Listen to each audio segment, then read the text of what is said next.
So ayan po, hi po mga boss. Quick comparison lang po tayo ng dalawang unit na i-release natin ngayon. DR17V semi-wagon po, ito pong beige.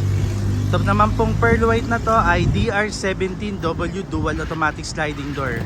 Ayan, same engine, RO6A turbo engine. Ayan, naka BVT na po siya, EFI timing chain. Ayan po, 660cc, 3 cylinder, 12 valve. Ayan po.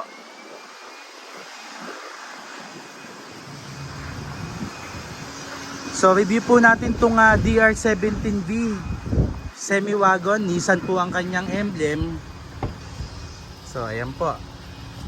Ganyan po, nagpakabit po ang ating buyer ng dashcam Lenovo.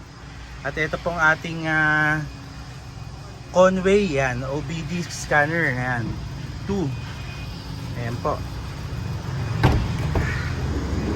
So manual po ang kanyang sliding door pag sinabing V. So headlight niya po ganyan. Ayan, napakalinaw po. Ayan, 14 inch, kinulayan na lang po natin ng matte black. Pero hindi po yan yung ordinary po na steel rim. Ayan, napakaganda po ng pagkakagawa natin. Chiffon ivory po yung color na napili ng ating buyer.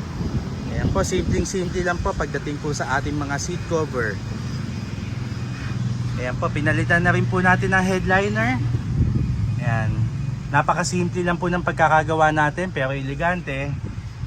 Yung ating storage po, ayan po.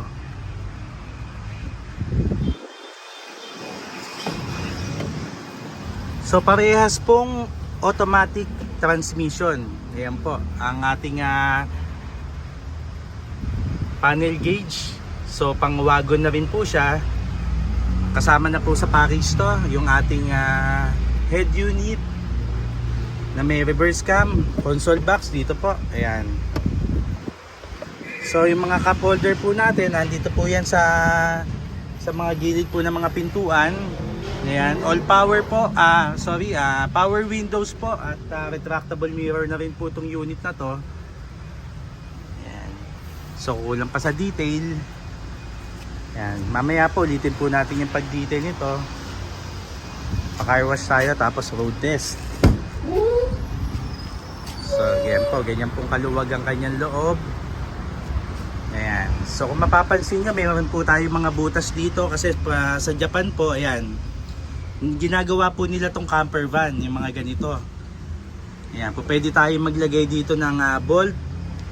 So ayan, fabricate tayo, po pwede, lagyan natin ng lamesa, i-customize po natin, po pwede po yan. So ayan po yung purpose ng mga bolt na yan. So ayan po, napakakita po ng kanyang paint job.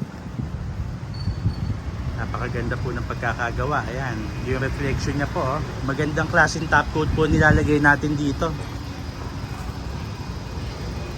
Ayan. Ayan po, naka-electronic power steering na rin po ang ating unit. Napakalambot po ng manibela niya. So sa conversion naman po natin, dalawa po ang ating option. Pwede po tayo mag secondary gearbox conversion. So ayan po. So ayan po, ganyan po tayo gumawa ng secondary gearbox. Nasa loob po ang kanyang baki-baki. So ayan, hindi po siya matatapakan dahil importante meron po tayong cover. So sa ganitong klaseng conversion po, napakadali pong i-repair nito. Hindi na po tayo magbabaklas ng mga radiator o ng condenser. Ayan, kasi yun po ang unang-unang reason namin. Kasi pag nasa labas po ang ating baki-baki, po pwede po siyang kapitan ng kalawang, lalo na expose siya na pwede mabasa. Ayan.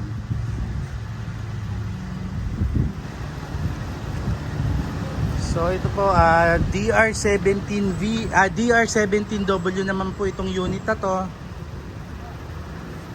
Ayan po, dual automatic sliding door. Pag sinabing dual automatic sliding door, yan, push button na lang po siya.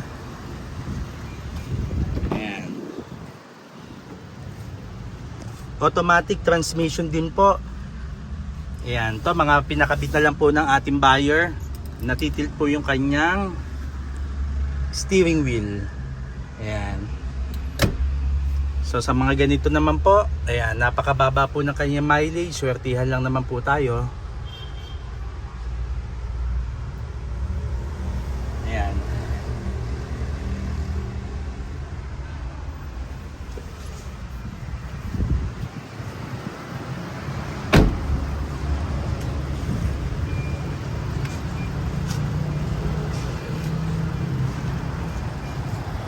Steel bumper, pinakabit na lang din po ng ating buyer. So ito po, tail light. So sa tail light po, ganyan po siya, pahaba po pagka kay DR17W. Yan. Dito naman po ay rectangular. Ayan. So ayan po ang difference nila. May spoiler po, ayan, built-in na po yan. Kasama na po talaga yan sa unit, yung kanyang spoiler at yung kanyang antena, ayan. So ayan po ang pagkakagawa natin, FC Cars Minivan Manila po, dito po sa Cavite. Ayan, ganyan po tayo gumawa ng unit. Ayan, captain seat. Ayan. So nagpalagay po ng extra fan ng ating buyer.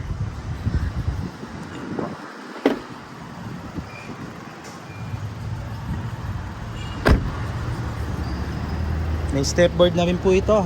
Ayan.